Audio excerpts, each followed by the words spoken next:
হ'ল কি আমাৰ হোমৱৰ্ক যিখন ছবি ইতিমধ্যে আমি মুক্তিৰ কাৰণে সাজু কৰিছিলোঁ। আমাৰ চেঞ্চৰ হৈ গ'ল, প্ৰথমতে চেঞ্চৰ হ'ল। আমাৰ প্ৰথমতে মুক্তিৰ দিন আছিলে 12 ছেপ্টেম্বৰ। সেই অনুযায়ী আমি 12 ছেপ্টেম্বৰ দিনটো ধৰিয়েই আমি প্ৰসাৰৰ কাৰ্যসূচীবিলাক আগবঢ়াইছিলোঁ। আপোনালোকে আমাক সেইধৰণে সহায় কৰি আহিছিলে। সামাজিক মাধ্যমতে হওক বা বিভিন্ন মিডিয়াতে হওক এই কথাটো প্ৰচাৰ চলি আছিলে। বিভিন্ন হৰ্ডিং বা এনেকুৱা ধৰণৰ কামবিলাক চব চলি আছিলে। কিন্তু আমি এটা বিশেষ কাৰণত আমি ছবিৰ দিন মানে মুক্তিৰ দিনটো পিছুৱাব লগা হ'ল। কথাটো এনেকুৱা যে এইখিনি সময়তে ছমহীয়া পৰীক্ষাবিলাক ষ্টাৰ্ট হৈছে আৰু আমাক বহুত আগ্ৰহী যিবিলাক শিশু বা ছাত্ৰ ছাত্ৰী তেওঁলোকে আমাক অনুৰোধ কৰিছে যে যদি চিনেমাখন দুদিনমান পিছুৱাই দিয়ে আমাৰ কাৰণে সুবিধা হয়। আৰু ঠিক তেনেদৰে শিক্ষকসকলেও কৈছে যে আচলতে এইখিনি পৰীক্ষাৰ সময় অভিভাৱকবিলাক অলপ চিন্তিত হৈছে বা কিছু অভিভাৱকে আমাক জনাইছে যদি অলপ পিছুৱাই দিয়ে তেতিয়াহ'লে আমাৰ গোটেই ঘটনাটো মানে কামত আহে, আমাৰ ছবিখন তেতিয়াহ'লে চাব পাৰোঁ। আৰু যিহেতুকে ছবিখনৰ বিষয়বস্তুৱে শিশুক কেন্দ্ৰ কৰি ছাত্ৰ ছাত্ৰীক কেন্দ্ৰ কৰি, গতিকে আমি তেওঁলোকক ডিপ্ৰাইভ কৰিব খোজা নাই। আৰু আমাৰ ছবিখনৰ এনেকুৱা বস্তু আছে যে পঢ়া শুনাৰ বাহিৰেও যিকোনো কামতেই ল'ৰা ছোৱালীক চাপ প্ৰয়োগ কৰিব নালাগে। এতিয়া আমি যদি চিনেমাখন চাবলৈও চাপ প্ৰয়োগ কৰোঁ যে পৰীক্ষাৰ মাজতে আহক 2 ঘণ্টা চিনেমা চাওক, তো সেই আমি আমাৰ স্ববিৰোধী কথা কোৱাৰ নিচিনা হৈ আছে আচলতে। গতিকে আমাৰ সামাজিক দায়বদ্ধতা আছে। গতিকে সেইকাৰণেই আমি কথা পাতিলোঁ, ছাত্ৰ ছাত্ৰীৰ অনুৰোধ বা শিক্ষক শিক্ষয়িত্ৰীৰ লগত আমি আলোচনা কৰিলোঁ, অভিভাৱকৰ লগত আলোচনা কৰিলোঁ। গতিকে আমি চিন্তা কৰিলোঁ যে আমি চিনেমাৰ মুক্তিৰ দিনটো অকণ পিছুৱাই দিম। তো সেই মৰ্মে এতিয়া আমি অহা 12 ছেপ্টেম্বৰৰ সলনি 26 ছেপ্টেম্বৰ দিনাখন চিনেমাখন মুকলি কৰিব লৈছোঁ। 26 ছেপ্টেম্বৰ তেতিয়ালৈকে পৰীক্ষাবিলাক শেষ হ'ব আৰু মানে পূজাৰ এটা পৰিৱেশ চলিব। তো আমি আশা কৰিছোঁ যে শাৰদীয় দুৰ্গোৎসৱৰ লগতে মানে পূজা চোৱাৰ লগতে এইবাৰ চিনেমাখন চাব, পূজাৰ আনন্দ চিনেমাৰ লগত ল'ব। গতিকে এইটোৱে আচলতে আজিৰ উদ্দেশ্য আছিল আমাৰ। গতিকে আপোনালোক আহিলে তাৰ কাৰণে আকৌ ধন্যবাদ দিলোঁ। আমাৰ অকণ পলম হ'ল, আমাৰ প্ৰডিউচাৰ তেখেত আহি পোৱা নাই, ট্ৰেফিকত হৈছে। তো এইখিনি আমাৰ ক'বলগীয়া আচলতে। আমি পিছুৱাই দিব লগা হ'ল যিহেতুকে ছাত্ৰ ছাত্ৰীৰ কাৰণে চিনেমাখন কৰা হৈছে আৰু তেওঁলোকে যদি চাব নাপায়, গতিকে আমাৰ মেইন টাৰ্গেটটো সেইটো। অলৰেডি আমাৰ এইটো ডিচিশ্যন লওঁতে আচলতে অলপ সম্ভৱ নাছিলে, সহজ নাছিলে, কাৰণ অলৰেডি আমি বহুত বেছি প্ৰচাৰত 12 ছেপ্টেম্বৰটোৱে হৰ্ডিঙে আৰম্ভ কৰিছোঁ বা এনেকুৱা ধৰণৰ যিবিলাক বা টিভিৰ অনুষ্ঠানবিলাক হওক বা পডকাষ্ট হওক বা ৰেডিঅ'ৰ অনুষ্ঠানবিলাকত আমি এই কথাটো প্ৰকাশ কৰিছোঁ যে 12 ছেপ্টেম্বৰত আমি ৰিলিজ কৰিম। আৰু সেই মৰ্মে আমি 10 ছেপ্টেম্বৰত আমি এটা প্ৰিমিয়াৰৰ ব্যৱস্থাও কৰিছিলোঁ, তেনেকৈও আমি আগবাঢ়িছিলোঁ। কিন্তু যিহেতুকে গোটেই ঘটনাটো আমি পিছুৱাব লগা হ'ল, পৰীক্ষা আছে বা ছাত্ৰ ছাত্ৰীৰ কথা চিন্তা কৰি আমি এইটো 12 ছেপ্টেম্বৰলৈকে 12 ছেপ্টেম্বৰৰ পৰিৱৰ্তে 26 ছেপ্টেম্বৰলৈ আমি হেৰি কৰি দিয়া হ'ল। আমি এইখিনি মানুহ আছোঁ, কিবা যদি সুধিব লগা আছে আপুনি সুধিব পাৰে।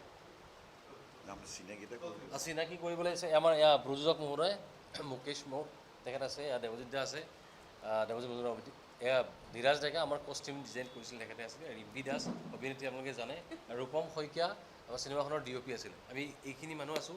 প্ৰচাৰত আমাৰ অনুবন্ধন আছিলে।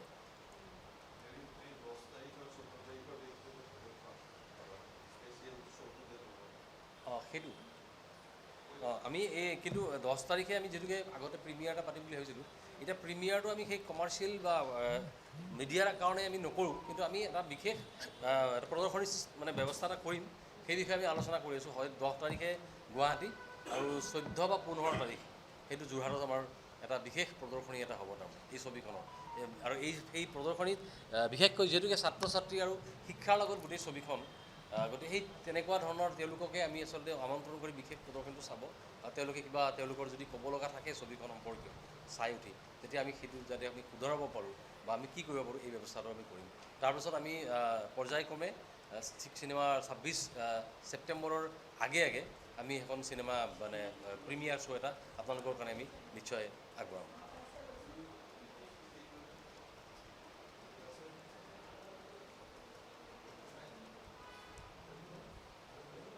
কিবা আছে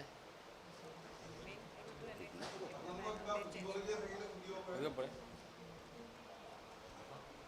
ইতিমধ্যে চেঞ্চৰ হৈছে বুলি কৈছোঁৱে মই, ইউ চাৰ্টিফিকেটে পাইছোঁ আমি ছবিখনে। পূজাৰ লগতে চিনেমা চোৱা আমি ভাবিছোঁ এবাৰ চাব বুলি মানুহে, পূজাৰ লগতে। যিহেতু পূজাৰ বন্ধ থাকিব, দীঘলীয়া বন্ধ আছে, দীঘলীয়া বন্ধও থাকিব, গতিকে পূজাটো 4 দিন, গতিকে আৰু সেই পূজাৰ লগতে যাতে চিনেমাও চায়। তাৰপিছতে আৰু আপোনালোকে জানেই যে বহুত চিনেমা আছে আজিকালি, বহুত চিনেমা হয়, এদিনত দুখন চিনেমা ৰিলিজ হ'ব লগা আছে।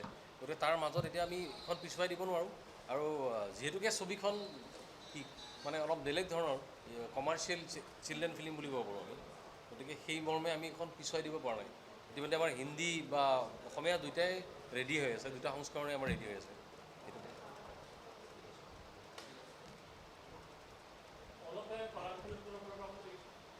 কি ক'লে আৰ্টিষ্টৰ ফালৰ পৰা অলপ এইখিনিতে কৈ দিয়া হ'ল আৰ্টিষ্ট আছে চিনিয়ৰ আৰ্টিষ্ট মই অচিন্ত আমাৰ ডাইৰেক্টৰে সকলোখিনি কথা কৈছে হ'লেও মই এটাই ক'ব বিচাৰিম যে যিখিনি মানে সকলোৱে মিলি যিটো সিদ্ধান্ত লৈছে খুব এটা সুন্দৰ সিদ্ধান্ত কাৰণ আমি হৈছে ছবিখন চিলড্ৰেন ফিল্ম ল'ৰা ছোৱালীক লৈ বনোৱা হৈছে তেওঁলোকৰ যদি পৰীক্ষা চলি থাকে তেনেহ'লে তেওঁলোকে যদি আমাৰ মেইন দৰ্শক তেওঁলোকে যদি চাব নোৱাৰে তেতিয়াহ'লে আমাৰো খুব বেয়া লাগিব তেওঁলোকৰ বাবে ছবিখন বনোৱা হৈছে সেইকাৰণে মই ভাবোঁ যে খুব এটা সুন্দৰ সিদ্ধান্ত যে 12 তাৰিখ ছেপ্টেম্বৰৰ 12 তাৰিখৰ সলাই তেওঁলোকে 26 ছেপ্টেম্বৰত ৰিলিজ দিছে ছবিখন গতিকে মই খুব আনন্দিত আশা কৰোঁ যে পূজাৰ বন্ধত পূজাৰ বন্ধ তাৰপিছত দীঘলীয়া এটা ছুটি পাই যায় সকলো ল'ৰা ছোৱালীয়ে ছবিখন চাই খুব ভাল পাব আৰু এটা কথা হ'ল কি আমি বিচাৰিছোঁ আচলতে যিহেতু আমাৰ ইতিমধ্যে 12 তাৰিখটো বিৰাট ভীষণভাৱে প্ৰচাৰ কৰা হৈছিলে 12 ছেপ্টেম্বৰত মুক্তি দিব বুলি ছবিখন ভীষণভাৱে প্ৰচাৰ কৰা হৈছিলে কিন্তু আমি এইটো সহায় আপোনালোকৰ পৰা বিচাৰিছোঁ যাতে আপোনালোকে আমাক প্ৰচাৰ কৰি সুবিধা কৰি দিয়ে যে 12 তাৰিখৰ পৰিৱৰ্তে আমি 26 তাৰিখে ছবিখন মুক্তি দিয়াৰ কথা ভাবিছোঁ আৰু আপোনালোকৰ জৰিয়তে আচলতে আমি দৰ্শকৰ ওচৰলৈ এই বাৰ্তাটো লৈ যাব খুজিছোঁ আৰু এটা কথা ছবিখন যদিও শিশুৰ চৰিত্ৰক কেন্দ্ৰ কৰি হৈছে এইটো কিন্তু অকল আমি যদি কওঁ যে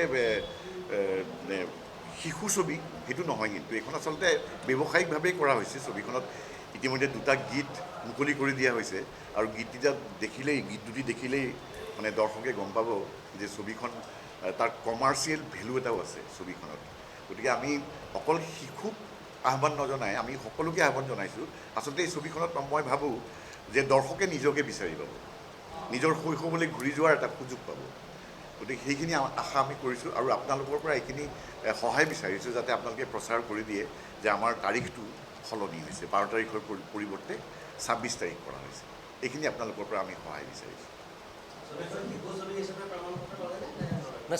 নাই আমি যেতিয়া ছবিখনত শিশু চলচ্চিত্ৰ হিচাপে নিদিয়ে কিন্তু চাৰ্টিফিকেটত নাই চাৰ্টিফিকেটত আপোনাৰ থাকে এ থাকে বা এ থাকে তো সেই হিচাপত আছে মানে সকলোৱে চাব পাৰে ইউনিভাৰ্চেল যিটো আপুনি গম পাব চাগে গতিকে সেইটো আছে আৰু অসমীয়া চিনেমাই হওক বা বিভিন্ন বস্তু প্ৰচাৰটো সংবাদ মাধ্যমৰ জৰিয়তে হয় গতিকে অসমীয়া চিনেমাৰ আজি 90 বছৰ ইতিহাসত সংবাদ মাধ্যমৰ ভূমিকা যথেষ্ট সবল আৰু যিকোনো ক্ষেত্ৰতে হওক গতিকে আমিও সেইটো আশাই কৰিছোঁ যে এই যিটো 12 তাৰিখৰ পৰিৱৰ্তে 26 তাৰিখে এইখিনিও আপোনালোকৰ মাজৰেই আপোনালোকৰ জৰিয়তেই দৰ্শকলৈ যাব বা উৎসুক যিখিনি ছবিৰ প্ৰতি আগ্ৰহী হৈ আছে তেওঁলোকে জানিব পাৰিব